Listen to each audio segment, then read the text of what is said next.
Hello everyone, good morning. आज का जो लेक्चर नंबर हम लोग का है 3 डिटर्मिनेंट्स का।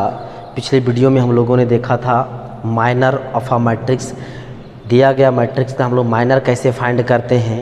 फिर उसमें हम लोग देखे थे एक डिटर्मिनेंट का एग्जांपल लेकर के कि उसको हम लोग किसी भी रो या तो किसी भी कॉलम के अलॉन्ग यदि उसको एक्सपेंड करें तो उसके वैल्यू में कोई चेंजिंग नहीं होता है। उसी क्रम में जो हम लोग को आगे देखना है cofactor of a matrix.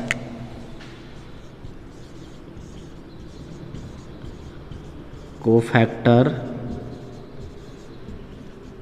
Of a matrix. दिया गया मैट्रिक्स का हम लोग जैसे माइनर निकाले थे उसी प्रकार हम लोग क्या निकालेंगे, कोफैक्टर हम लोग को निकालना है। तो कोफैक्टर क्या होता है ये टोटली समझिए जो क्या है, तो जो माइनर के जैसा ही है, सिर्फ इसमें कुछ एक टर्म है जिसको मल्टीप्लाई करना है और वो टर्म के बारे में भली भांति जान रहे हैं। तो क्या होता है माइनर MIJ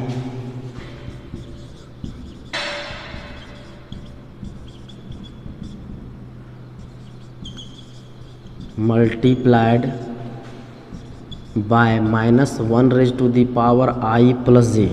क्या दिया गया जो माइनर जो हम लोग लाएंगे उसको हम लोग क्या करेंगे, मल्टीप्लाई करेंगे -1⁻⁰ कितना से I+J को। तो इसको क्या होता है, is called the minor of the element, is called the minor of the element AIJ। जो क्या होगा, यदि कोफैक्टर को इस माइनर को हम लोग इससे मल्टीप्लाई कर देंगे तो क्या हो जाएगा, वो मेरा माइनर कहलाएगा। किस कौन सा एलिमेंट का, तो एलिमेंट AIJ का कोफैक्टर कहलाएगा। और it is denoted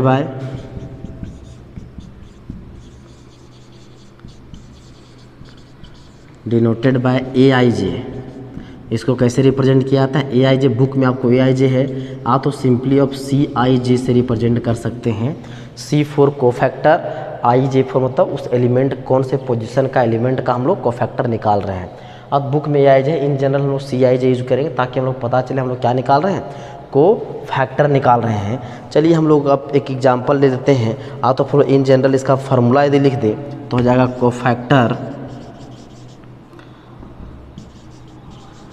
cofactor of AIJ is equal to क्या हो जाएगा, -1⁻I+J इंटू MIJ। मतलब क्या हो जाएगा, उस दिया गया एलिमेंट जो होगा उसका माइनर निकालेंगे और उससे क्या करेंगे, -1⁻I+J से क्या कर देंगे, तो मल्टीप्लाई करेंगे तो कोफैक्टर निकल जाएगा। और इसी को हम लोग क्या बोलते हैं, तो AIJ आ तो फिर CIJ। ये हो गया मेरा minor of the element AIJ का क्या चीज़ हो गया, फार्मूला हो गया। अब हम लोग देखिए एग्जांपल लेते हैं, जैसा कि हम लोग माइनर में लिए थे, लेट डेल्टा बराबर क्या था, A11 A12 A13 A21 A22 A23 A31 A32 A33। हम लोग माइनर निकालने हम लोग सीखे हुए थे। यदि हम लोग को कोफैक्टर निकालना है, cofactor of element A11 position का जो एलिमेंट है उसका कोफैक्टर निकालना है तो उसका फार्मूला क्या हो जाएगा, A11 या तो फिर उसको हम लोग क्या बोल सकते हैं, C11 कोफैक्टर। तो इसका फार्मूला क्या होता है, -1I+J उसका पोजीशन के I का वैल्यू कितना है 1 और J का वैल्यू 1, तो हो जाएगा 1+1 और यहाँ हो जाएगा M11 मतलब माइनर ऑफ एलिमेंट 11। तो हो जाएगा -1 का पावर 1+1 2 इवेन नंबर, साइन क्या हो जाएगा पॉजिटिव। और M11 का वैल्यू मतलब पहला रो को छोड़ देंगे, पहला कॉलम को छोड़ देंगे तो बच क्या जाएगा, यहाँ से हो जाएगा A22 A23 A32 A33। तो ये मेरा कौन सा क्या निकल गया, माइनर कोफैक्टर निकल गया किसका, तो कौन सा एलिमेंट का, A11 पोजीशन का। तो उसी प्रकार हम निकाले कोफैक्टर ऑफ एलिमेंट A12 निकालें तो हो जाएगा C12। तो फिर आप A12 लिख दे तो हो जाएगा -1 का पावर 1+2 है होगा 12 का 1+2 इंटू M12 तो हो जाएगा -1 का पावर 3 मतलब ऑड नंबर मतलब क्या हो जाएगा नेगेटिव साइन। और क्या हो जाएगा माइनर ऑफ A12, इसका हम लोग माइनर निकालना है तो फर्स्ट रो कैंसिल हो जाएगा, सेकंड कॉलम कैंसिल हो जाएगा, बचेगा चीज़ A21 A23 A21 A23, फिर हो जाएगा A31 A33। ये मेरा हो गया माइनर कोफैक्टर किसका, तो A12 पोजीशन का। उसी प्रकार आप दिए गए जो जितने भी सारे एलिमेंट हैं इसमें, उन सभी का हम लोग क्या निकाल सकते हैं, कोफैक्टर निकाल सकते हैं। यदि इसी में हम लोग क्या करें, निकाल दें कोफैक्टर ऑफ एलिमेंट, मान लीजिए A32 का, इसका हम लोग कोफैक्टर यदि निकालें तो क्या हो जाएगा, C32 तो हो जाएगा -1 का पावर 3 + 2 हो जाएगा M32, तो -1 का पावर 3 + 2 हो जाएगा 5, मतलब ऑड नंबर, मतलब नेगेटिव साइन। और माइनर ऑफ 32 मतलब हो जाएगा third row second column cancel, तो A11 A13 तो हो जाएगा A11 A13, फिर हो जाएगा A21 क्योंकि फिर हो जाएगा A23। तो ये मेरा हो गया कोफैक्टर किस एलिमेंट का, A32 का। उसी प्रकार आप चाहें तो कोफैक्टर आप जो है A13 का निकाल लीजिएगा, A23 का निकाल लीजिए, फिर C कोफैक्टर निकाल लीजिए 3 पोजीशन का। तो सारा वैल्यू आप उसी प्रकार से निकलेगा। मतलब हम लोग को क्या करना है, यहाँ पे जो है ये साइन हमको देते चलना है। अब हम लोग अभी देखे थे 2-3 चीज़ देखें, उसी में थोड़ा थोड़ा हम लोग को अंतर है, उस अंतर को समझना है। इसको हम लोग मिटा देते हैं, नोट कर लीजिए। कोफैक्टर हो गया ये। हम लोग अंतर कहाँ ढूंढेंगे कि माइनर में क्या चीज़ था, फिर डिटर्मिनांट हम लोग निकाले उसमें क्या चीज़ अंतर था, और एक कोफैक्टर निकाले उसमें क्या चीज़ था। तीनों में एकदम थोड़ा थोड़ा सा ही अंतर है। अब तीनों जो है लगेगा तीनों हम लोग काम एक ही ऐसा कर रहे हैं, लेकिन थोड़ा सा अंतर है। चलिए हम लोग एक एग्जाम्पल से देखते हैं तो ज़्यादा क्लियर हो जाएगा। जैसे मान लेते हैं 1 2 3 -1 0 5 2 1 6, ऐसा हम लोग मान लिए। हम लोग को पता नहीं इसका डिटर्मिनांट का वैल्यू क्या निकलेगा। पहले हम लोग डिटर्मिनांट निकालते हैं, तो इसको किसी भी रो तो किसी भी कॉलम के अलॉन्ग एक्सपेंड करें, वैल्यू में कोई चेंजिंग नहीं होगा। एक्सपेंडिंग अलॉन्ग मान लेते हैं फर्स्ट रो के अलॉन्ग एक्सपेंड करें, तो क्या हो जाएगा, फर्स्ट रो में ये है, तो यहाँ जो एलिमेंट रहता था तो इसको हम लोग 1 को यहाँ पे लिखते थे, फिर क्या करते थे -1 का पावर इसका पोजीशन 1 + 1, फिर अब इसको लेते इसको छोड़ते हैं इसको छोड़ते हैं, तो जो हो जाएगा 0 × 6 माइनस और हो जाएगा 1 × 5, क्योंकि इसको जो लेते थे मेन डायगोनल वाला पॉजिटिव साइन के साथ, और जो ऑफ डायगोनल लेते थे वह क्या है, नेगेटिव साइन के साथ। क्योंकि यहाँ पे डायरेक्ट जो है जब इसको लेंगे तो वह जो डिटर्मिनांट जो है किससे बदल जाएगा, 2/2 ऑर्डर में बदल जाएगा। और 2/2 ऑर्डर का डिटर्मिनांट हम निकालने बहुत अच्छे जानते हैं, तो एक स्टेप यहाँ पे कम किया हुआ है। अब बताए यहाँ पे 2 होगा, तो 2 होगा ना, यहाँ पे साइन किया होगा, इसका पोजीशन कितना है 1 2, 1 + 2 कितना होगा 3, मतलब हो जाएगा नेगेटिव साइन। डायरेक्ट एक स्टेप यहाँ कम करके लिख दे रहे हैं, डायरेक्ट लिख दे रहे हैं पॉजिटिव नेगेटिव। 1 + 2 यहाँ इसका पोजीशन होगा 1 + 2 3 -1 का पावर 3, मतलब हो जाएगा नेगेटिव साइन। अब इसको लेंगे तो first row second column cancel, यहाँ पे मल्टीप्लाई होगा -1 × 6 -2 × 5, फिर इसको लेंगे, इसका पोजीशन कितना है 1 3, पहला रो तीसरा कॉलम 1 + 3 4 -1 का पावर 4 इवन नंबर, मतलब क्या हो जाएगा पॉजिटिव साइन, यहाँ पे 3 लेंगे। अब इसको लेंगे मतलब first row third column cancel, तो जाएगा -1 × 1 -2 × 0। अब इसको सॉल्व कर दीजिए, 0 -5 -2 × -6 -10 +3 × -1 -0, तो जाएगा -1 माइनस हो जाएगा 2 कितना हो जाएगा -16 हो जाएगा ना, फिर हो जाएगा प्लस, अरे हो जाएगा कितना -3, तो हो जाएगा -3 प्लस प्लस 16 दूना 32 और जाएगा -3, तो कितना हो जाएगा यहाँ से -5 और -3, तो हो जाएगा -8 + 32। अब 32 में 8 जाएगा कितना बचेगा, हो जाएगा 12 में 8 जाएगा 4, हो जाएगा 24, तो हो जाएगा इतना क्या हो जाएगा, इसका इस डिटर्मिनांट का वैल्यू निकल के 24। इसको किसी भी रो तो किसी भी कॉलम में एक्सपेंड कीजिएगा, इसका वैल्यू इतना ही आएगा। ये हम लोग डिटर्मिनांट निकाला सीखे। अब यदि इसी में हम लोग माइनर निकालें, माइनर यही एलिमेंट का निकालेंगे, इसका इसका और इसका ही माइनर निकालेंगे, तो minor of A11 that is कौन सा एलिमेंट है 1, तो क्या होता है, तो इसका डायरेक्ट होता है जो एलिमेंट को लेंगे, उसके कॉरस्पॉन्डिंग रो और उसका कॉरस्पॉन्डिंग कॉलम को छोड़ देंगे तो क्या हो जाएगा, बचेगा 2 5 1 6। तो कितना हो जाएगा 0 × 6 -1 × 5, तो 0 -5 तो हो जाएगा -5। अब इसका निकालेंगे माइनर ऑफ A12 पोजीशन का, दैट इज 12 पोजीशन पे कितना है 2 का निकालेंगे।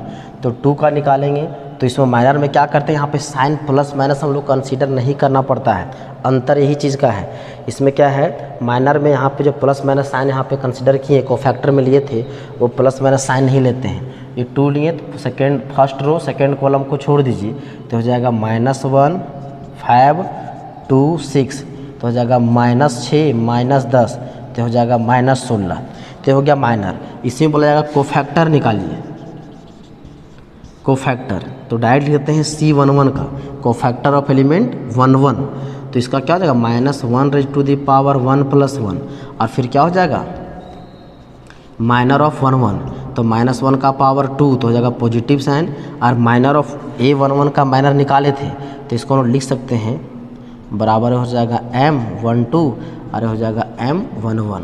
तो इसका वैल्यू कितना आ गया, देखिए यहाँ पे -5 तो हो जाएगा -5।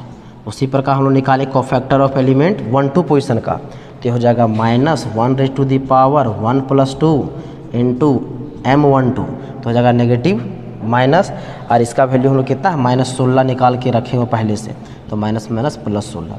मतलब इन तीनों में अंतर क्या है, डिटर्मिनेंट निकालेंगे तो यहाँ पे प्लस माइनस साइन भी देखना है, डिटर्मिनेंट में साइन भी देखना है, एंड जो एलिमेंट को लेंगे उसको मल्टीप्लाई भी करना है, मल्टीप्लाई जो एलिमेंट को लेंगे उससे मल्टीप्लाई, साइन को भी लेंगे और जो एलिमेंट को लेंगे उसको मल्टीप्लाई करेंगे।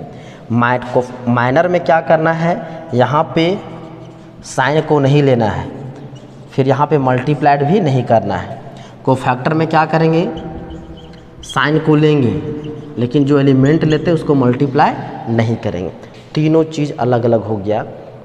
को डिटर्मिनेंट में साइन और मल्टीप्लाई दोनों करेंगे, जो एलिमेंट लेते हैं देखिए -1 से मल्टीप्लाई किए, यहाँ 2 से किए, यहाँ से 3 किए, ये डिटर्मिनेंट हो गया। माइनर में हम लोग ना ही साइन लेते हैं ना ही मल्टीप्लाई करते हैं उस एलिमेंट का। कोफैक्टर में क्या करते हैं, साइन को लेते हैं लेकिन वो नंबर को मल्टीप्लाई नहीं करते हैं। तो ये जो है बेसिक डिफरेंस हो गया इन तीनों में। कोई भी मैट्रिक्स का हम लोग डिटर्मिनेंट निकालें और एलिमेंट का माइनर निकालें और कोफैक्टर निकालें। चलिए इसको नोट कर लीजिए, चलिए आगे देखते हैं। देखिए यहाँ पे हम लोग एक एग्जांपल लिए हैं। इस एग्जांपल में क्या बोलता है, इफ़ ए बराबर दिया गया है इतना मैट्रिक्स है, हम लोग को माइनर निकालना है और क्या निकालना है, कोफैक्टर निकालना है। चलिए सॉल्यूशन करते हैं।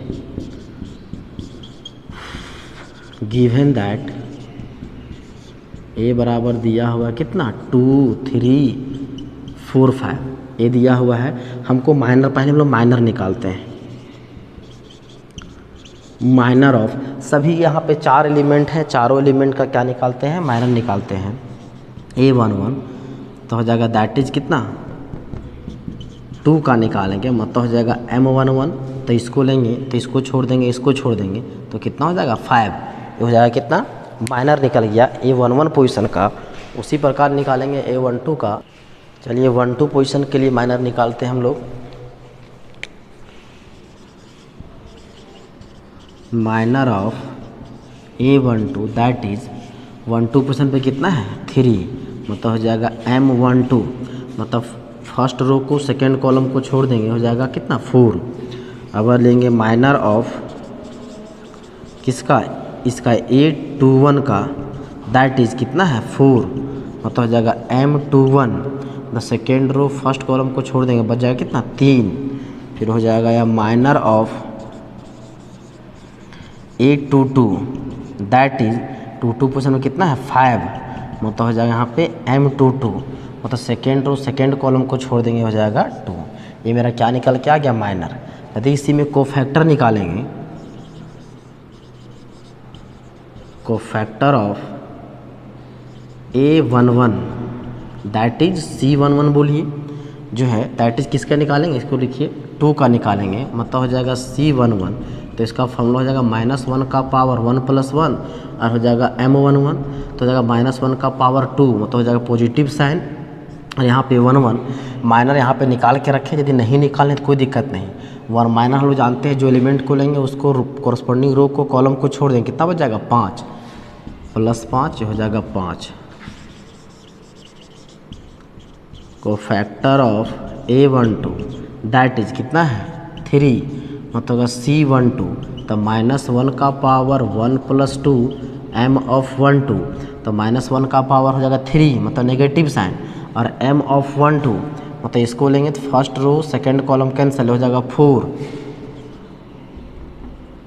तो कितना हो जाएगा -4। कोफैक्टर ऑफ एलिमेंट किसका 2 1 का, दैट इज 2 1 पोजिशन पे कितना है 4, मतलब हो जाएगा C(2 1) तो -1 का पावर 2 + 1 हो जाएगा M(2 1) तो माइनस कितना हो जाएगा 2 + 1 3, ऑड नंबर नेगेटिव साइन, और यहाँ हो जाएगा 2 1 का माइनर ये हो जाएगा, तो second row first column cancel, यहाँ कितना हो जाएगा 3, ये हो जाएगा -3। कोफैक्टर ऑफ एलिमेंट A22 का दैट इज कौन सा है 5, मतलब हो जाएगा C22 मतलब -1 का पावर 2 + 2 हो जाएगा M22। ये इसको नहीं लिखिएगा तो भी कोई दिक्कत नहीं है, आप डायरेक्ट ही बना सकते हैं, तो हो जाएगा पॉजिटिव साइन, M22 का लेंगे second row second column cancel बच जाएगा 2, तो ये मेरा हो गया 2। तो इस तरह से हम लोग क्या निकाल लिए, दिया गया मैट्रिक्स का हम लोग सभी एलिमेंट्स का माइनर निकाल सकते हैं, कोफैक्टर निकाल सकते हैं इस तरीके से। इसी में यदि बोलेगा डिटर्मिनांट निकालना तो डिटर्मिनांट भी निकाल सकते हैं। अब इसको नोट कर लीजिए। अब इसी में आगे जो है PDF यदि होगा आपके पास तो देखिए वहाँ पे है सम सिंबल्स, वो सिंबल विशेष रूप से आप लोग बताए हैं कहाँ पे, याद कीजिए एलिमेंट्री ट्रांसफॉर्मेशन तो एलिमेंट्री ऑपरेशन के द्वारा इन्वर्स निकालने जब बताए थे मैट्रिसेस में एक्सरसाइज नंबर 5.4 में, तो ऐसा सिंबल का हम भरपूर यूज़ किए हम लोग। तो उस सिंबल के बारे में ऐसा कुछ नहीं है कि नहीं ऐसा आप नहीं जानते हैं, ये सिंबल के बारे में आप जानते हैं। जैसे 3x3 ऑर्डर में जो मैट्रिक्स रहता है उसमें 3 रो और 3 कॉलम होते हैं, तो रो को जो है पहला रो को R1 से, सेकेंड रो को R2 एंड थर्ड रो को R3 से, एंड कॉलम को फर्स्ट कॉलम को C1, सेकेंड कॉलम को C2 और थर्ड कॉलम को C3 से रिप्रेजेंट किया जाता है। उसी में जो है पहला जो पॉइंट है यदि आप जिसमें होगा PDF देखिए, बोलता है the interchange of ith row and jth row is denoted by Rij। यदि जो है कोई रो को एक रो को दूसरे रो से इंटरचेंज करना है, जैसे Ri को इंटरचेंज करना है किससे तो Rj से, मतलब कहने का मतलब है पहले रो के एलिमेंट को दूसरे वाले रो में इंटरचेंज करना है, तो हम लोग इसको सिंबल ऐसे करेंगे। जैसे मान के चलिए 1 2 3 4 5 6 0 1 5 ऐसा है। यदि हम लोग कर दें यहाँ पे रो 2 को इंटरचेंज कर दे रहे हैं रो 3 से, मतलब रो 2 वाला आ जाएगा यहाँ रो 3 में, और रो 3 वाला कहाँ चला जाएगा तो रो 2 में चला जाएगा, तो हो जाएगा 1 2 3 तो 1 0 5 4 5 6, तो हो जाएगा इंटरचेंज का कहानी। जब इंटरचेंज करेंगे तो ऐसा सिंबल देंगे। यदि ये रो में उस तरह है तो उसी तरह कॉलम में इंटरचेंज करना है तो हाँ CI ये हो जाएगा इंटरचेंज का साइन CJ।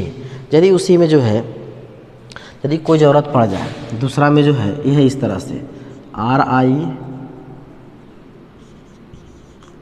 + M RJ, मतलब क्या है कोई भी ith रो में यदि हमको चेंजिंग करना है, ith रो में चेंजिंग करना है कैसे, तो jth रो में कोई स्केलर से मल्टीप्लाई करके ऐड करना है, तब उसको जो है इस तरह से सिंबल को यूज करेंगे। इसका भरपूर यूज हम लोग किए हैं, याद कीजिए बता रहे हैं एलिमेंट्री ऑपरेशन में इस तरह का। उसी प्रकार ए रो में है तो उसी प्रकार हम लोग किस में ले सकते हैं, कॉलम में भी ले सकते हैं। तो कॉलम में उसका ज़्यादा कुछ झमेला है नहीं, कॉलम के लिए भी यही सिंबल इसी तरह यूज होगा। तो इस तरह से ये हो गया, कुछ सिंबल्स हो गए।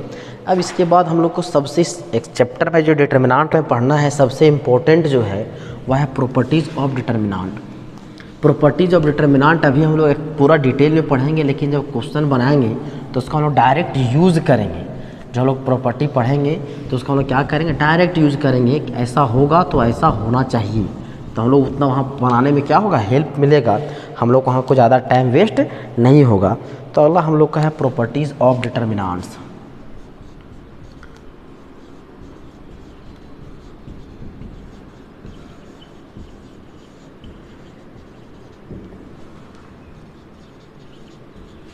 प्रॉपर्टीज़ ऑफ डिटर्मिनेंट, हालांकि इसके बारे में आपको जो है पीडीएफ में लिखा हुआ है, लेकिन इसको हम लोग डिटेल में पढ़ते हैं। पहला प्रॉपर्टी है, उसको पीडीएफ में आप देखते जाइए। बोलता है the value of determinant is not change when row are change into corresponding column. दिया गया कोई भी डिटर्मिनेंट है, उसके वैल्यू में कोई चेंजिंग नहीं होगा। कब? जब उस रो उस डिटर्मिनेंट के रो को कॉलम में इंटरचेंज कर दें और कॉलम को रो में इंटरचेंज कर दें। जैसे इस तरह से है, इसको लिखने की ज़रूरत नहीं है, उसको आप पीडीएफ देखिए और समझ सकता, फिर लिखेंगे टाइम वेस्ट होगा। तो बोलता है कि the value of determinant is not change, कोई दिया गया डिटर्मिनेंट का वैल्यू चेंज नहीं करेगा। कब? जब when row are change into corresponding column, row को उसके कॉरस्पॉन्डिंग कॉलम में यदि हम लोग चेंज कर दें, इंटरचेंज करें, तो उसका वैल्यू में कोई चेंजिंग नहीं होगा। तो चलिए इसका हम लोग एग्जाम्पल देखते हैं। 1 2 3 3 4 5 1 2 3, फिर कितना 2 3 4 है। चलिए कोई दिक्कत नहीं है, कोई भी डिटर्मिनेंट यहाँ पे ले सकते हैं, लेकिन जो पीडीएफ में है लिखा हुआ वही एग्जांपल हम लोग ले रहे हैं, ज़्यादा समझ में आएगा क्या। 1 2 3 2 3 4 और 0 1 5। अब हम लोग इसका क्या करेंगे, सबसे पहले हम लोग वैल्यू निकालेंगे। तो एक्सपेंड कर दीजिए, एक्सपेंडिंग एलोंग, इसको या तो आप किसी 3 रो है 3 कॉलम है, या तो इसको किसी भी रो या तो किसी भी कॉलम में जो है एक्सपेंड करें, वैल्यू में कोई चेंजिंग नहीं होगा। चलिए एक्सपेंड कर देते हैं। फर्स्ट कॉलम में ये है, तो यहाँ पे कौन सा एलिमेंट है 1, तो यहाँ 1 होगा। यहाँ पे साइन किया होगा, इसका पोजीशन है 1 1, मतलब 1 + 1 हो जाएगा 2, मतलब हो जाएगा इवन नंबर पॉजिटिव साइन। अब इसको लेंगे तो first row first column cancel, यहाँ पे हो जाएगा 3 × 5 - 1 × 4। अब इसको लेंगे, यहाँ पे हो जाएगा 2, इसका पोजीशन कितना है 2 1, तो दूसरा रो पहला कॉलम, तो 2 + 1 3, ऑड नंबर हो जाएगा नेगेटिव साइन, मतलब हो जाएगा second row first column cancel, यहाँ पे ए बच गया, तो हो जाएगा 2 × 5 - 1 × 3। इसको यदि आप डायरेक्ट इतना लिखने में आपको भारी लग रहा है, थोड़ा सा टफ लग रहा है, तो 1 लिखिए, 1 × इसको ले रहे हैं तो क्या कीजिए, इसको लिखिए 3 4 1 5 - 2 × इसको लिख दीजिए 2 2 4, कितना कलर है 2 2 कलर है ना, तो हो जाएगा इसको 2 3 1 5 2 3 1 5। अब और कौन सा लेंगे, इसको लेंगे, यहाँ पे 0, तो इसका पोजीशन कितना है 3 1, तो 3 + 1 4, मतलब इवन नंबर, तो यहाँ पे क्या हो जाएगा पॉजिटिव साइन। अब 0 लेंगे तो फर्स्ट कॉलम और थर्ड रो कैंसिल, तो होगा 2 3 3 4। अब जो है इसको हम लोग मिटा देते हैं। अब इसको लीजिएगा 1 × 3 × 5 - 1 × 4 - 2 × 2 × 5 - 1 × 3 + 0 × हो जाएगा 2 × 4 - 3 × 3, तो कितना हो जाएगा यार 15 - 4। ये हम लोग यहाँ पे जो है डायरेक्ट लिख रहे थे, आप इतना ना लिख करके इसको डायरेक्ट लिख सकते हैं। आप तो इतना लिख करके आप इतना भी डायरेक्ट इतना भी लिख सकते हैं, तो होगा -4 - 2 × 10 घटाओ 3 और 0 × 0 को इधर कोई भी नंबर रहेगा मल्टीप्लाई करेंगे, रिजल्ट क्या हो जाएगा 0 हो जाएगा। तो 15 में 4 गया 11 - 2 × कितना होगा 7 14 - 11 घटाओ 14 कितना हो जाएगा -3, मतलब डिटर्मिनेंट का वैल्यू हो गया -3। तो बोलता है इसका पहला प्रॉपर्टी था, इसको रो को कॉलम में इंटरचेंज करें और कॉलम को रो में इंटरचेंज करें, तो उसका वैल्यू में कोई चेंजिंग नहीं कर होता है। तो ये चीज़ जब हम लोग पढ़े थे कि रो को कॉलम में इंटरचेंज करते थे, तो उसको बोला था ट्रांसपोज, हम लोग पढ़े हुए थे। तो इसका ट्रांसपोज यदि करें तो हो जाएगा डेल्टा डैश, मतलब फर्स्ट वाले रो को फर्स्ट कॉलम में, तो हो जाएगा 1 2 3, फिर दूसरा रो को दूसरा कॉलम में, तो हो जाएगा 2 3 4, और तीसरा रो को तीसरा कॉलम, ये हो गया। अब इसको एक्सपेंड करें,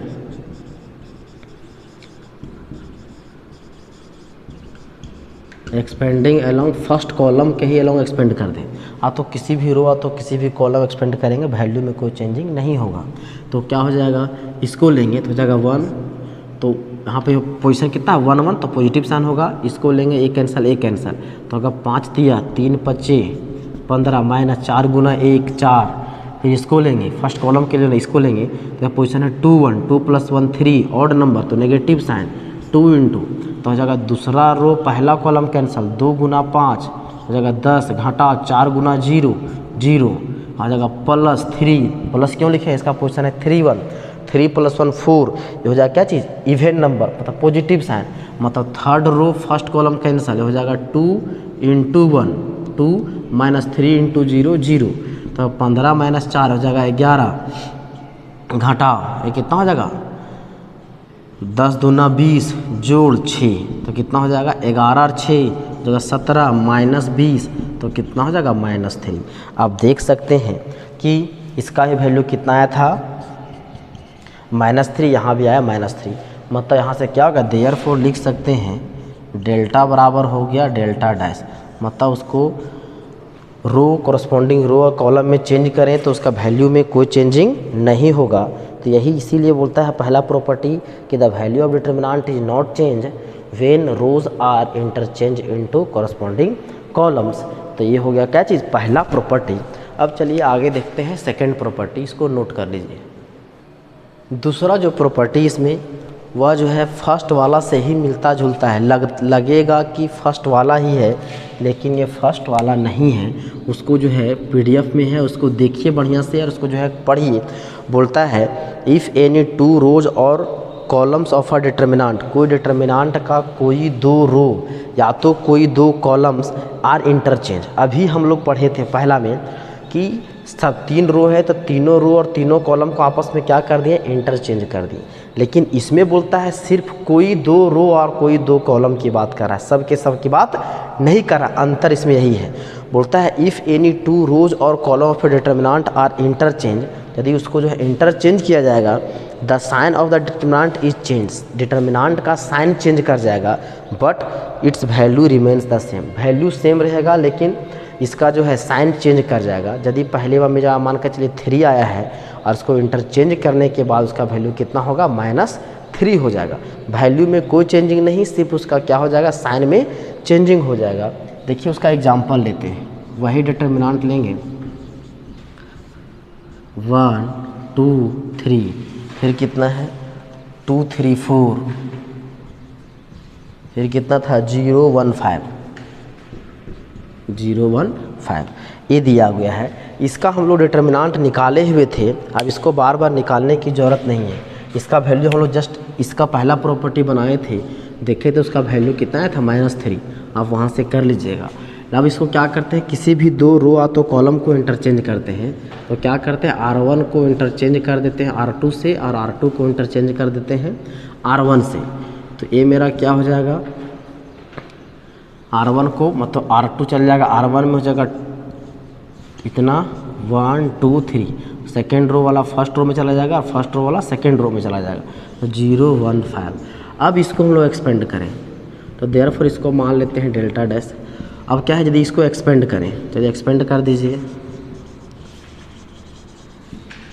एक्सपेंडिंग एलोंग, इसको फिर से किसी भी रो तो किसी भी कॉलम के अलोंग एक्सपेंड कर दें, वैल्यू में कोई चेंजिंग नहीं होगा। फर्स्ट रो के अलोंग ही एक्सपेंड कर देते हैं, 2 होगा तो एक कैंसिल हो जाएगा, 2 5 10 घटाओ 1 गुना 3 3, फिर हो जाएगा -3, तो first row second column cancel, तो 1 गुना 5 5 घटा 0 गुना 3 0, हो जाएगा जोड़ 4, तो first row third column cancel, 1 × 1 1 minus 0 × 2 0, तो कितना हो जाएगा 2 गुना 10 में 3 गया 7 माइनस 3 5 15 जोड़ 4 होगा 14 माइनस 15 जोड़ 4, तो 14 4 18 घटाओ 15, मतलब कितना आ गया 3।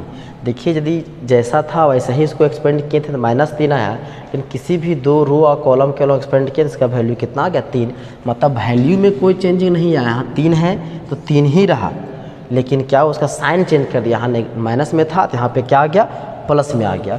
यदि इसको आप कॉलम के अलॉन्ग भी यदि इंटरचेंज कर दे, मान लीजिए इसी को बोल रहे हैं, यदि कॉलम 2 को इंटरचेंज कर देते हैं कॉलम 3 से, तो हो जाएगा डेल्टा डैश, कॉलम 1 में कोई चेंजिंग नहीं, 1 2 0। अब से थर्ड कॉलम को सेकेंड कॉलम में, तो हो जाएगा 3 4 5, और सेकेंड कॉलम को थर्ड कॉलम में 2 3 1। अब इसको एक्सपेंड कर दीजिए, एक्सपेंडिंग एलॉन्ग फर्स्ट रो में एक्सपेंड कर दें तो 1, तो first row first column cancel, हो जाएगा 1 गुना 4, 4 माइनस 5 गुना 3 15, फिर हो गया -3, first row second column cancel, 2 गुना 1 2, 0 into 3 0, +2, first row third column cancel, होगा 2 गुना 5 हो जाएगा 10, और 0 गुना 4 0, तो कितना हो जाएगा -11 -6, और जाएगा 10 दूना 20, हो जाएगा 8 और 6 -17 जोड़ 20 मतलब 3। देखिए यहाँ पे हम लोग रो में इंटरचेंज किए तो वैल्यू -3 आया था, कॉलम में इंटरचेंज किए तो भी वैल्यू 3 आया। मतलब इसको किसी भी क्या है, कोई भी दो रो और तो फिर कॉलम में हम लोग आपस में इंटरचेंज करें तो क्या होगा, पहले दिया गया डिटरमिनेंट का वैल्यू में कोई चेंजिंग नहीं होगा, सिर्फ क्या चेंज करेगा तो साइन चेंज करेगा। तो अभी हम लोगों ने बहुत ही इम्पोर्टेंट जो 2 प्रॉपर्टीज़ थे उसके बारे में डिस्कस किया, और हम लोग इसमें देखे क्या चीज़, कोफैक्टर कैसे फाइंड करते हैं। तो आज जितना बताया गया उम्मीद करते हैं आपको समझ में आ गया होगा। आज के वीडियो को यहीं समाप्त करते हैं, धन्यवाद।